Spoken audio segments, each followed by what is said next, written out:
Друзья, всем привет! Сегодня предлагаю приготовить что-то очень простое, легкое, но любимое многими. Это вареники.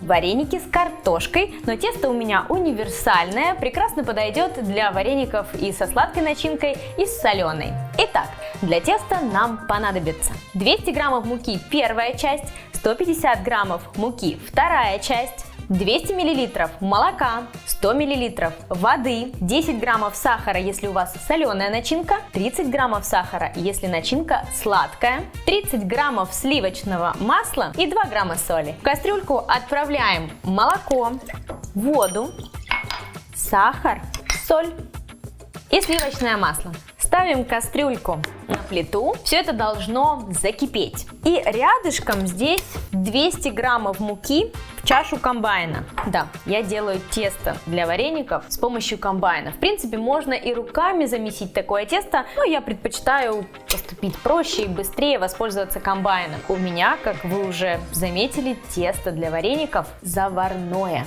Очень нежная, очень тонкая, податливая, эластичная. В общем, очень классно с таким тестом вообще дать работу детям. Это тесто не рвется, хорошо склеивается и разваривается при варке, если его переварить. Надо с этим быть внимательными. Ждем, пока молоко с водой, маслом, солью, сахаром закипит.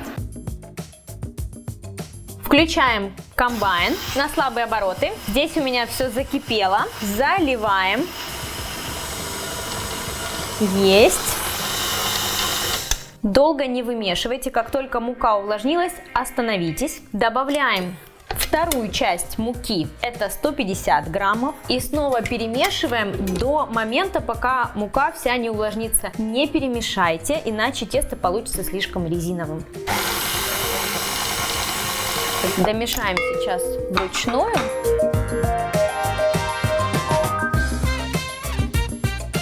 Можно сделать этот замес без комбайна. Вы просто снимаете кастрюльку с огня, засыпаете туда первую часть, это 200 граммов муки, активно перемешиваете венчиком или лопаточкой, выкладываете эту получившуюся массу на стол и подсыпаете вот те 150 граммов муки, вторую часть. Все, тесто наше готово, ему нужно отдохнуть. Оборачиваю тесто пищевой пленкой и отправляю в холодильник минимум на 2 часа. Пока тесто отлеживается в холодильнике, приготовим начинку. Картофель с грибами. Для начинки нам понадобится 500 граммов картофеля, 200 граммов грибов, я использую вешенки, 2 луковицы, одна в начинку, а вторая, скажем, для декора, 50 граммов сливочного масла, 20 граммов растительного масла, соль и черный перец по вкусу. Приготовим картофельное пюре, почистим картофель, отварим его в подсоленной воде, сольем полностью всю воду, добавим сливочное масло и сделаем пюре. Оставим его в сторону. Порежем грибы и луковицу, обжарим на растительном масле, добавим соль и перец, соединим картофельное пюре с грибами.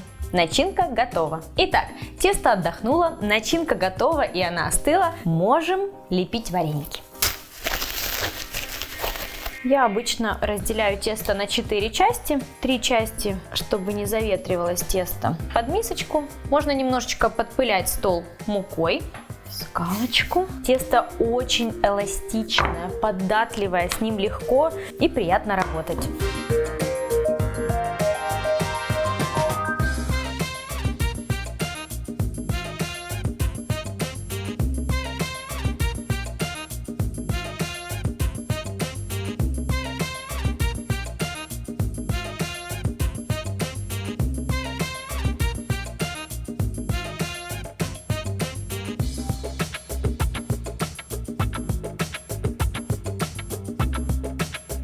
Отвариваем вареники в подсоленной кипящей воде до момента всплытия, и после всплытия буквально еще 1, максимум 2 минуты не переварите вареники.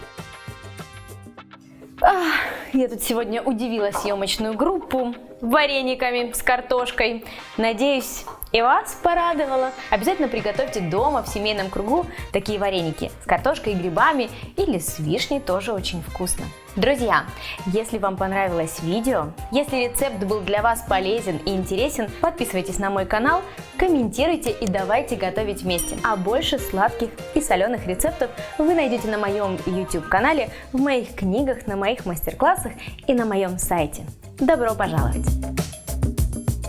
В последнее время встречаю много комментариев на предмет того, что я, мягко говоря, поправилась. Ну, есть такое, поправилась, сколько тортиков кушать. Поэтому я сегодня съем вареничек. Но однюсенький. А все остальное отдам съемочной группе. Ура!